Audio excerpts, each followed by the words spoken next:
Radio Emisión inició el 23 de octubre del 2022 y Dios sabe dónde llegará.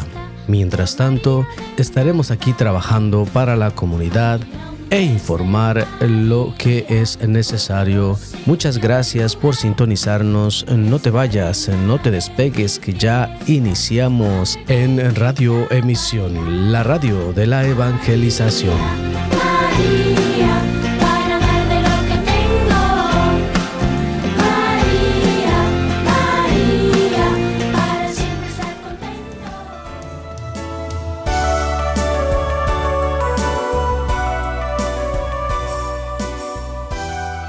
Queridos hermanos, muy buenas tardes para todos. Sean todos bienvenidos y bienvenidas a su programa Católico Vive tu Fe. Estamos transmitiendo para Radio Emisión, la radio de la evangelización, y el día de hoy tenemos un invitado muy, pero muy especial. No quiero quitarle nada a la presentación, entonces le voy a pedir el favor a nuestro querido invitado, nuestro padre Javier, para que él mismo se presente y nos cuente un poco así sobre su vida. Muy buenos días a todos, gracias por la invitación. Bueno, soy el padre Javier Olivera Rabasi, sacerdote católico apostólico romano, cumplo 50 años del año 2027, año que viene, y soy argentino y vivo en San Francisco, California, Estados Unidos. ¿Qué más?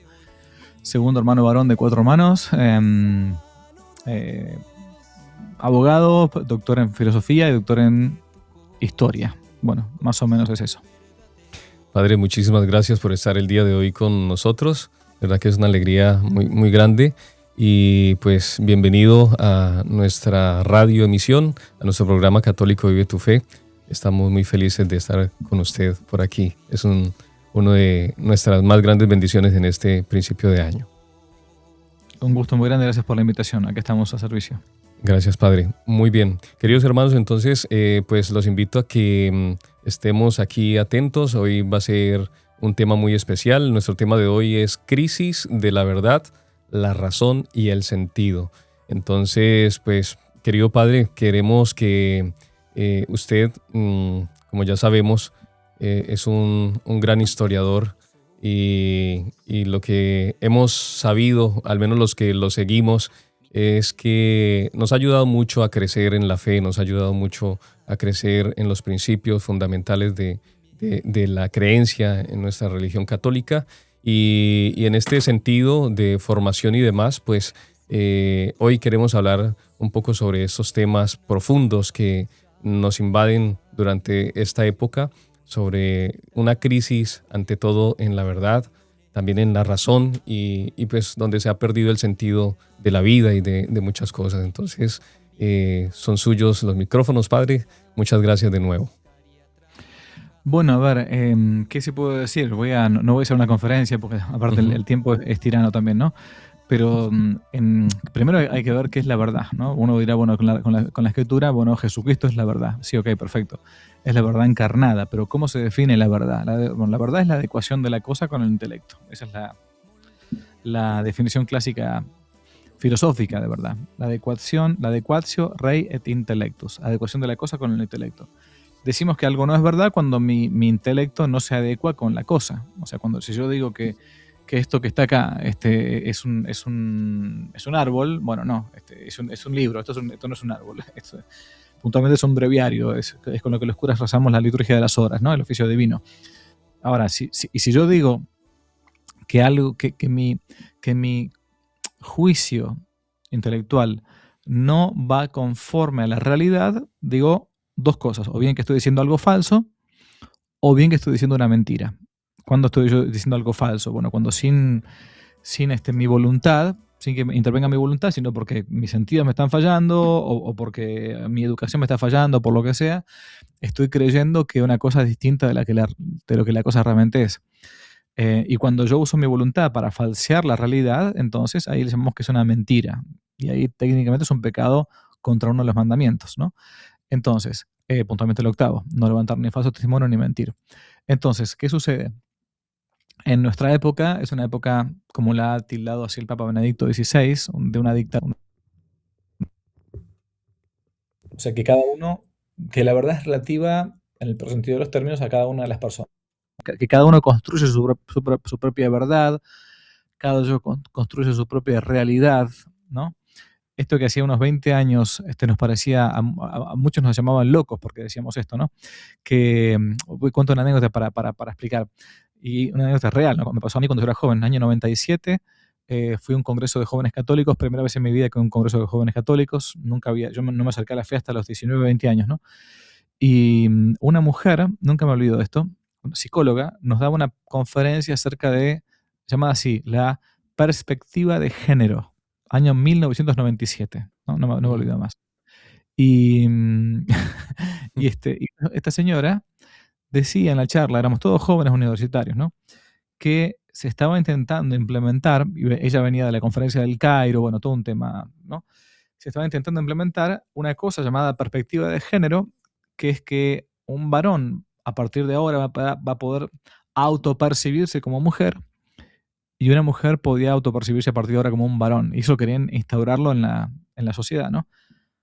Todos los que estábamos ahí, éramos 40, 50 jóvenes, pero nos largamos a reír a carcajadas, porque nos parecía ridículo que alguien me dijese cómo una mujer se va a llamar a partir de mañana Pedro y un varón se va a llamar Susana. Es insólito. O sea, puede ser que haya gente con tendencia homosexual, sí, correcto, ok.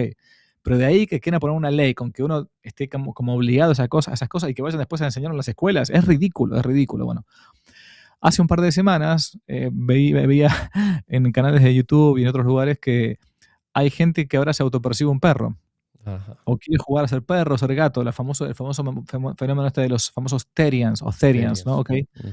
Bueno, es lo mismo.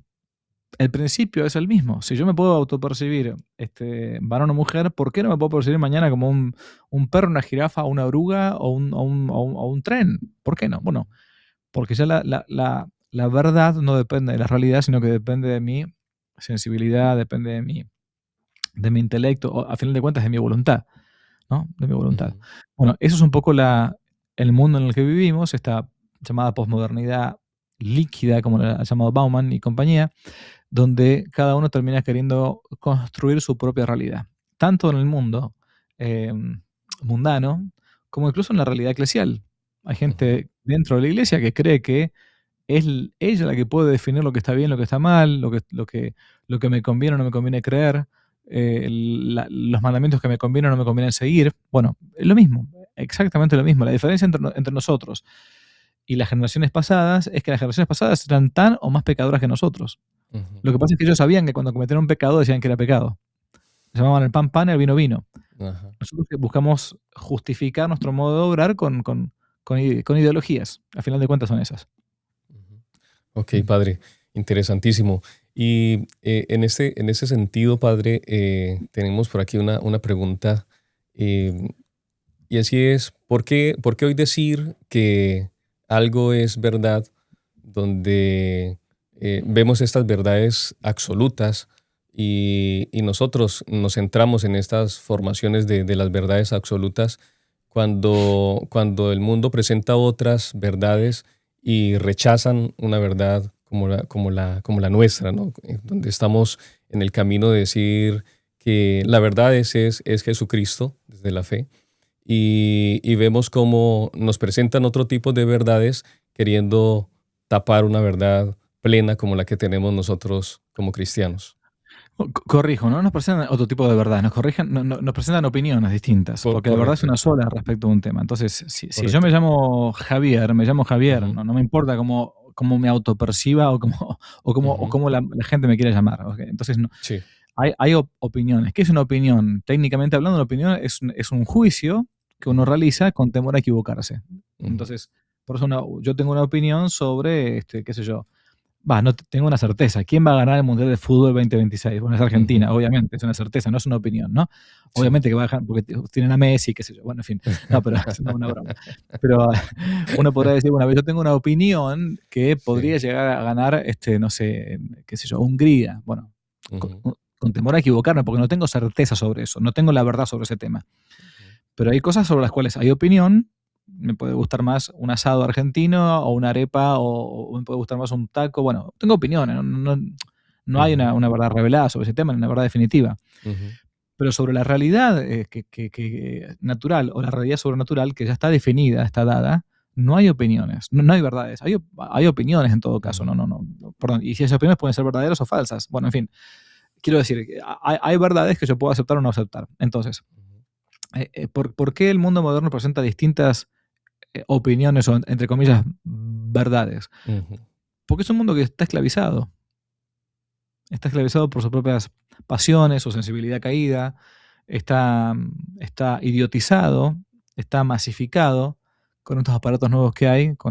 Hoy somos todos opinólogos. Hoy cada uno tiene un micrófono y tiene una cámara y cree que tiene derecho a decir cualquier cosa. Y sí, pues tendrá derecho a decir cualquier cosa, pero después tendrá que aguantarse las consecuencias, ¿no? Pero y todo el mundo, todos pontificamos de todo. O sea, hoy somos todos el Papa, a final de cuentas, ¿no? Entonces, claro, hay tantas opiniones como personas existen. Entonces, uno tiene que terminar cribando y juzgando a ver qué es lo verdadero y qué es lo falso. ¿Cómo se esconde un elefante rosado? Dicen los cuentos, ¿no? No se esconde un elefante rosado en una manada de elefantes grises, se esconde en una manada de otros elefantes rosados. Entonces, cuando uno quiere ocultar la verdad o silenciar la verdad, ¿qué es lo que hace? Y genera más elefantes rosados. Opiniones, simplemente opiniones, ¿no? Opiniones, sí. Estaba escuchando estos días una de sus tantas entrevistas y había una frase que me quedó, antes de ir con otra pregunta, que me quedó resonando mucho y es, si quieres hacer reír a Dios, cuéntale tus planes. Quisiera que nos hablara un poco sobre esa frase, padre. Bueno, ustedes saben que dice el Evangelio que no cae una hoja de un árbol siquiera sin que, a menos Dios lo permita, lo quiera. También sabemos que tenemos contados los cabellos de nuestras cabezas, ¿no? O sea, todo sucede porque Dios lo quiere. Todo. Aún, aunque parezca algo raro esto que voy a decir, pero es así, es parte de la providencia de Dios, aún las cosas malas que nos suceden. Porque Dios, incluso por el mal de la cruz, entre comillas, el mal de la cruz, ¿no? Viene la redención. Por el mal de los mártires, obviamente Dios nunca quiere el pecado de otro, ¿no? Pero una enfermedad o un accidente o lo que sea, nada sucede sin que Dios lo quiera, o al menos lo permita, ¿sí? Entonces, por eso esa frase, si quieres hacer reír a Dios, cuéntale tus planes, es totalmente cierta. Uno tiene que vivir colgado de la providencia divina, no tiene que vivir como si fuera a morirse esta noche. No, los católicos no vivimos así. Los hippies viven así. Tiene razón. Yo por eso siempre digo en broma que hay que ser como una especie de hippie católico, ¿no? Sí. Pero esto es evangélico. O sea, nuestro Señor dice en el Evangelio, ¿no? A ese que está acaparando y juntando dinero y cargando un granero, le dice esta palabra tremenda: insensato. Esta misma noche darás cuenta a Dios. Así es. Entonces uno a veces quiere tener todo programadito, todo súper, todo perfectamente listo para el mañana, para dentro de 2 años, cuando yo me retire y mi amigo, no sabe ni qué va a pasarte mañana. O sea, uno tiene que vivir si uno viviese el día como si fuese el último que fuésemos a vivir, mucho más fácil y rápidamente conseguiremos la santidad. Lo que sucede es que queremos tener todo abrochado, todo listo, todo perfectamente cronometrado, como si hubiésemos comprado la vida. Así es. Y no es así. Muchas gracias. Gracias, padre. Gracias por ese mensaje tan bello, porque es una frase muy poderosa. Padre, teniendo en cuenta ahora la crisis de la razón, tengo una pregunta por aquí. Estamos viviendo una especie de dictadura de emoción. ¿Lo ve usted en ese sentido? Claro. Es una dictadura, o sea, significa algo que no gobierna necesariamente por un consenso de las pasiones o de la inteligencia o de la voluntad. Es una dictadura de nuestro apetito caído. O sea, ustedes saben que después del pecado original nuestras pasiones, no tenemos total dominio sobre nuestras pasiones. O sea, no es que como antes del pecado original que estaba la inteligencia, la voluntad, nuestro apetito concupiscible, irascible, totalmente ordenado. No. Estamos, aún después del bautismo, nos queda como la cicatriz del pecado. Tenemos esa inclinación al mal. Por eso exige de parte nuestra la cooperación con la gracia divina que se nos da por la filiación. Primero lugar por el bautismo y después por las gracias actuales que Dios nos va enviando. Ahora, no nos obedece exactamente nuestra sensibilidad como antes del pecado original. A veces uno no tiene ganas tiene que ir a trabajar. Y mi inteligencia sabe que tiene que ir a trabajar, que tiene que levantarse a la mañana, tiene que afeitarse, tiene que ducharse, tiene que salir a ganarse el pan. Pero nuestra sensibilidad caída nos dice, no, me quiero quedar en la cama. No tengo ganas. Hoy no sé, hoy estoy cansado, me costó muy tarde ayer, no me costó dormirme. Pero mi inteligencia sabe que si yo no voy a trabajar, no alimento a mi familia. Entonces, no tengo total dominio sobre las propias pasiones. Y así con todo. El hombre que está casado o el que es casto o quien fuere, pasa una mujer mal vestida, lo que sea, y no es que la inteligencia le diga, dado que esta no es la mujer con la que yo me he casado, entonces no debo voltear mi mirada. No debo mirar a esa mujer con malos ojos. No, los ojos se nos van. Entonces, ¿qué tengo que hacer? Tengo que trabajar yo mi mirada, la guarda de la vista, porque si no, ¿y por qué? Porque la pasión mía está desordenada. No obedece a mi voluntad y a mi inteligencia de modo perfecto. No obedece. Hace falta un ejercicio de la gracia, obviamente, y de la cooperación nuestra con las virtudes, porque, como San Agustín va a decir, ¿no? Que el que te creó sin ti no te va a salvar sin ti. ¿Mm? Así es, padre. Muchas gracias. Tengo por aquí otra pregunta, padre. Hablando también desde la crisis de la razón. ¿Cómo dialogan la fe y la razón en cuanto a la tradición católica, nuestra fe? Bueno, a diferencia de lo que decía Lutero, este monje fraile dominico hereje, ¿no? Apóstata que dejó la fe católica y se hizo una secta, después salieron muchas sectas de ahí.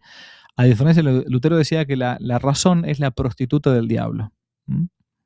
Es la ramera del diablo, decía. Entonces él decía que a la razón había que dejarla de lado, no había que usarla para las cosas de la fe, ¿no? Bueno, a diferencia de esto, la Iglesia desde un principio, ha dicho que razón y fe no se contraponen.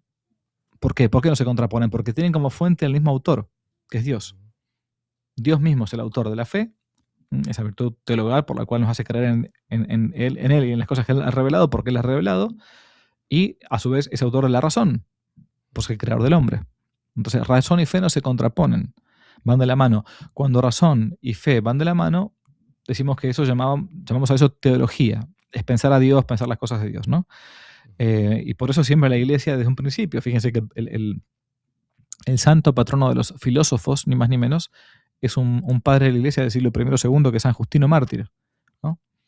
Que utilizó la razón, tiene un famoso libro que yo recomiendo, es muy cortito, se llama Apología, ¿no? Su defensa contra uno que era un pagano que estaba atacando al cristianismo. Usa la razón para defender la fe católica, ¿no? Y eso es, al final de cuentas, la apologética católica, también, cuando uno tiene que usar la razón para refutar lo que los herejes dicen contra la fe, ¿no? Entonces nunca fe y razón van una contra la otra, al contrario, se complementan mutuamente. El máximo exponente de esto es ni más ni menos que el gran santo Tomás de Aquino, el más sabio entre todos los santos de la Iglesia. Ok, padre, muchas gracias. Ya estoy tomando por aquí apuntes también del material que nos está recomendando. Okay. Pues, muchas gracias. ¿Qué le podría usted recomendar a una persona que dice creer en Dios, pero que en últimas ese creer en Dios no lo lleva desde el pensamiento en ese sentido a que esa certeza de creer en Dios sea no solamente con la razón o no solamente con la fe, sino que esté en una crisis, por decirlo así, y que no sepa por dónde empezar? Me he encontrado en el camino de Emaús, un ministerio en el que estoy, a muchos hermanos que sí están allí presentes, van y van y celebran la Eucaristía y están en las reuniones y demás, pero tienen muchos temas en cuanto a la razón, o sea, no pueden, por más que le expliquemos, le mostremos, se les dice por dónde tienen que, digamos, empezar a hacer un estudio y terminan en últimas, no sé, jugando allí si es como la creencia en la cual le implantaron desde el principio y se terminan desviando siempre al final de la fe, del sentido de la verdad como tal. Bueno, a ver, que uno tenga crisis de fe o tentaciones, mejor dicho, contra la fe, no es algo que per se sea algo malo. Ujú. O sea, uno ve en la vida de los santos y muchísimos de ellos han tenido problemas o de crisis o de cruces respecto a la fe, ¿no? O de tentaciones contra la fe. No sé, ahora recuerdo rápidamente, no me quiero detener, pero uno lee la vida de la Madre Teresa de Calcuta, ¿no? Ujú. Y la Madre Teresa se pasó en una sequedad espiritual décadas, 30, 40 años, y hacía 2 horas de adoración al Santísimo Sacramento por día. ¿Saben lo que es ustedes estar 2 horas frente al Santísimo Sacramento con crisis de fe? Es algo tremendo. ¿Mm? Sí. ¿Qué hacía? Lo cuenta ella en su biografía, ¿no? Ella simplemente rezaba el credo. Ujú. Rezaba el credo, ¿no? Durante años hizo eso, ¿no? La gente decía, debe estar en la super morada última. Estaba peleándola todo el tiempo rezando el credo, ¿no? Bueno, Sí. que uno tenga crisis de fe o tentaciones contra la fe no es un pecado per se. De hecho, quizás es una ocasión para que, a propósito, justamente hablando de razón y fe, se ponga a estudiar y se ponga a leer un poco más, Ujú. ¿no? Tengo una tentación respecto de la fe, a ver si Dios existe o no existe. Bueno, ok, buenísimo. Vamos a Santo Tomás de Aquino, las 5 vías de la existencia de Dios. Hay muchísima gente para mí no hay mejor explicación que esa, pero hay mucha gente que ha demostrado la existencia de Dios por medio de la razón, Ujú. al punto tal que algunos han dicho, yo ya no creo más en Dios, yo sé que Dios existe, que es distinto. Ujú. ¿Mm? Después, ¿cómo es ese Dios? ¿Cómo es si se encarnó o no? Es un segundo tema. Es parte de ver el tratado de la revelación, el tratado acerca de la revelación. Si es posible que Dios se revele o no se revele. Y si a su vez ese Dios envió o no a aquel que llamamos Jesucristo, la segunda persona de la Santísima Trinidad hecha hombre. Bueno, y a su vez si nos dejó una iglesia. Bueno, pero todo esto es parte de la teología. Es la parte de la teología que intenta buscar, por medio de la razón justamente, demostrar nuestras verdades de fe. Entonces, cuando uno tiene esa ocasión, es como si yo dijera, a ver, tengo un problema porque cada vez que subo escaleras me canso porque estoy pesando 120 kilos. Y mi hermano cierra la boca y te pone a hacer ese ejercicio, anda a caminar, empieza a hacer dieta. O sea, Ujú. la respuesta no está, entonces me quedo tirado en la cama y no hago nada. No, no, y no subo más escalera. No, o sea, Ujú. es la ocasión para que uno ponga los medios. ¿Mm? Correcto. Muchas gracias, Sí, padre. Eh, Aquí en los Estados Unidos, padre, hay una crisis de sentido, por decirlo así. Y yo llevo 3 años aquí en los Estados Unidos y he tenido que vivir también todo este tipo de crisis de fe, de razón también. sí. Y hasta el punto donde he llegado a perder casi que el sentido también de, bueno, yo qué paso di, qué estoy haciendo, qué estoy haciendo en este momento.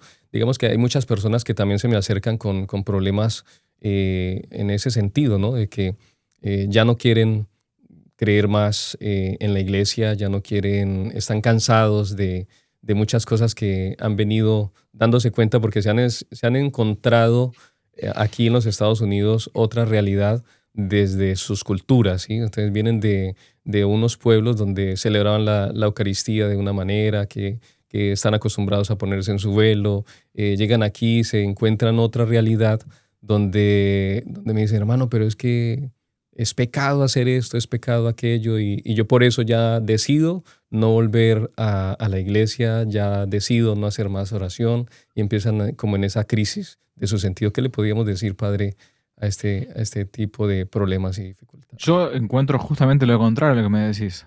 Ujú. Yo encuentro mucha gente que en Estados Unidos, justamente en el exilio, como le ha pasado a muchos judíos en el exilio, porque uno está afuera, Ujú. uno se acuerda de sus orígenes, uno descubre su fe. Yo he conocido mucha gente que ha descubierto la fe estando siendo inmigrante, ¿no? Ujú. Eh, es más, al contrario, en mi país, Argentina, a los curas casi que a algunos curas le dicen a algunas mujeres que si quieren usar velo, que está prohibido. Ujú. O sea, acá yo veo muchas iglesias que la gente va con velo. Ujú. Sean americanas o sean o hispanas, no importa, o sea, o asiáticas, no importa. Ujú. Entonces acá, en ese sentido, no sé a qué lugares estarán yendo. Respecto de si es pecado o no es pecado, bueno, pero no es pecado, no es que sea pecado acá o en Colombia o en Estados Unidos, en Argentina o en Islandia. Ujú. O sea, lo que está bien acá y en Islandia. Lo que está mal acá y en Islandia. O sea, Ujú. no cambia por una cuestión geográfica o cronológica eh, las tablas de la ley de Moisés, ¿no? Ujú. Eh, Ahora, si hay gente que ha perdido un poco de sentido, ¿por qué? Porque yo sí lo que sí veo en gente que ha inmigrado, puntualmente hablando de nuestra gente hispana, ¿no? Ujú, que ha llegado a Estados Unidos, ha empezado a trabajar como un burro, ¿no? ujú, Como una mula, y comienza a olvidarse que porque cambió el carro, o compró una troca, o porque lo que sea, ahora entonces, bueno, tengo que, dejó de lado la familia, dejó de lado la fe, dejó de lado su cultura. Y se quiere agringar, en el más sentido de la palabra, ¿no? ujú, Y lo que veo, sí, lamentablemente lo digo siempre, no me importa nada, a mí si a alguno le gusta esto no me interesa, ujú, es que no sean criminales los hispanos. Que no se olviden que si trajeron hijos al mundo, deben educar hijos para el cielo. Si no, los van a mandar a una escuela pública, les van a destruir el cerebro en la escuela pública. Sí le van a dar de comer, que capaz que en su país no le van a dar tanto de comer o tanto confort. Pero ujú, ese hijo, cuando llega a los 15, 20 años, se le perdió. ¿Por qué? Porque como me dediqué a trabajar como una mula y ujú, deposité a mi hijo en un colegio público cualquiera, ¿m? Hay colegios públicos y colegios públicos, ¿no? ujú, Entonces, bueno, claro. Y después mi hijo a los 13, 14, 15 años ya nunca más va a la iglesia, no quiere ni rezar, empieza a vivir una vida con malas amistades. Y uno dice, pero ¿cómo? Si yo me maté trabajando y le di todo. Sí, le diste todo de lo material, pero más vale ser pobre y digno en tu país y que tu hijo no se pierda y no cambiar el carro cada tanto, pagar la hipoteca y ¿para qué me sirvió? No ujú. sé, es duro esto, pero es verdad, ¿eh? Sí, es verdad, padre, muchas gracias. Padre, tenemos también una pregunta por aquí muy especial y tiene que ver mucho con, bueno, nuestro programa Católico Vive tu Fe se enfoca en la teología del cuerpo, en la psicología y en la fe. Entonces, quisiéramos que nos diera, pues he tratado de mostrar mucho material, pero también quisiera que usted nos ayude a enfocarnos un poquito más por dónde podemos empezar quienes, si hablamos pues, de teología del cuerpo, para muchos ese término es muy alto, no lo conocen o de cierta forma se desconocen muchos términos, ¿sí? Pero ¿de qué manera pudiéramos empezar un proceso donde estas tres ramas se unieran para que nos hicieran tanto bien? Bueno, yo empezaría por lo elemental, digamos, ¿no? Que nosotros no conocemos nuestro catecismo. Ujú, Uno le pregunta a un católico de a pie cualquiera, hagan la prueba, ¿eh? El que me está escuchando, haga la prueba. Dígame los 10 mandamientos de memoria, del ujú, uno al décimo, no me mezcle, del uno al 10. Yo le puedo asegurar que más de uno, es más de a un cura, porque lo he visto esto, no te lo sabe decir. ujú, Entonces yo como voy a estar preguntándole a alguien de cosas técnicas, de lo que teología de no sé qué cosas, y después no sé ni los mandamientos, y no sé ni mi catecismo. ujú, Hace un par de años yo hice una serie de catequesis en mi canal de YouTube llamado Catequesis para Bárbaros. Son 30 clases de catecismo gratuitas que están ahí colgadas y que muchísima gente o volvió a la fe o descubrió la fe, pero no por mí, yo no digo nada extraordinario, o sea, digo lo que ujú. está en el catecismo. Lo que pasa es que Ok. no conocemos el catecismo o hemos tenido una formación bastante paupérrima. Ujú, Bueno, si alguien me pregunta respecto en concreto del tema de la pureza, la castidad y compañía, yo les diría, miren, ¿saben qué? Vayan a lo seguro, vayan a la Casti con Nubi de Pío XII, vayan a Familiares Consorcio de Juan Pablo II, vayan a Evangelium Vitae, o es más, si quieren algún manual clásico, vayan a Antonio Rollo Marín, Teología Moral para Seglares. Teología Moral para Seglares de Antonio Rollo Marín. Está en internet, gratuito, online. Eso es algo bueno, sólido. Si uno conoce la teología moral para seglares, para laicos, ujú, está más capacitado, lo digo con todo y me hago cargo de lo que estoy diciendo, está más capacitado para confesar que un cura. No puede confesar porque no tiene el orden sagrado, pero ujú, sabe perfectamente la moral de lo que está bien y lo que está mal. Bueno, ese era un libro que en la década de los 50, 60, mi mamá, mi abuelita leía en la Acción Católica, Teología ujú, Moral para Seglares. Mi abuelita no llegó a terminar hasta séptimo grado. A los 12 años terminó la escuela porque tuvo que trabajar. Bueno, ellas podían leer ese libro. Nosotros hoy no podemos leer ni el boletín parroquial porque me agarra estrés. sí. ¿Mm? Así es, padre, sí.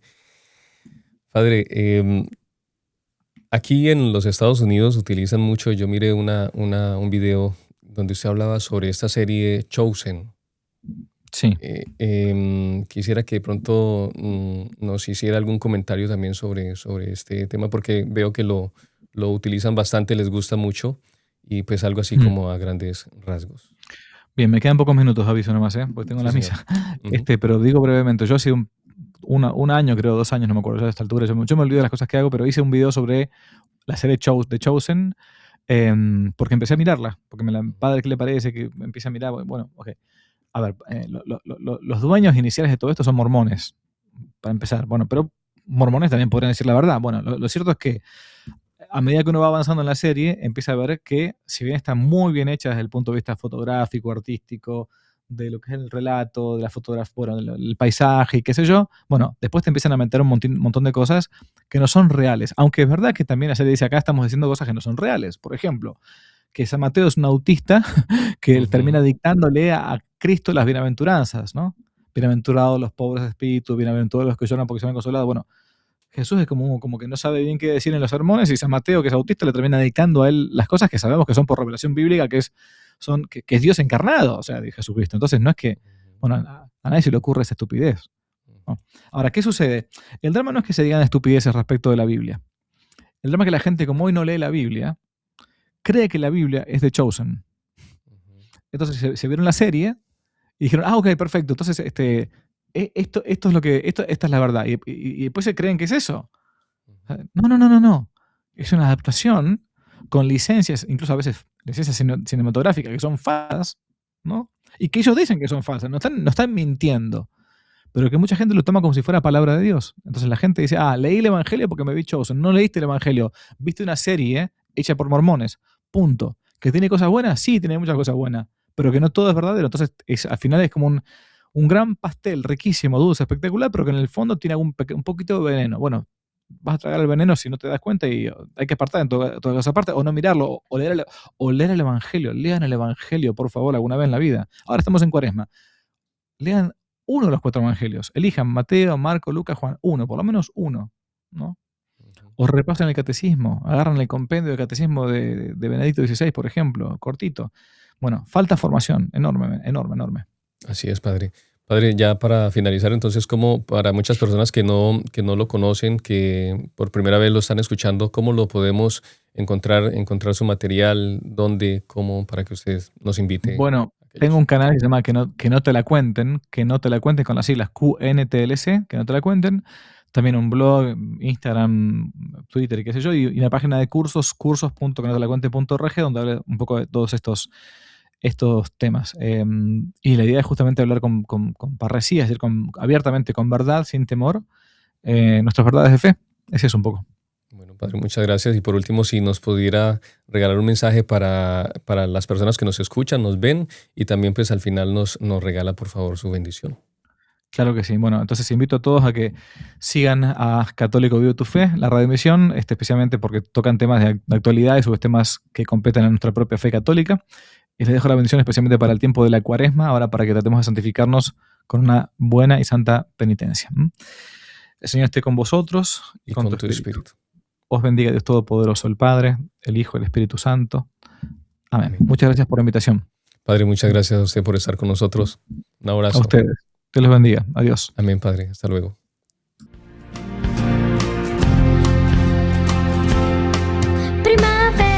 Radioemisión inició el 23 de octubre del 2022 y Dios sabe dónde llegará. Mientras tanto, estaremos aquí trabajando para la comunidad e informar lo que es necesario. Muchas gracias por habernos acompañado. Te esperamos en el siguiente programa con la alegría y el gozo que nos da el Señor en Radio Emisión, la radio de la evangelización.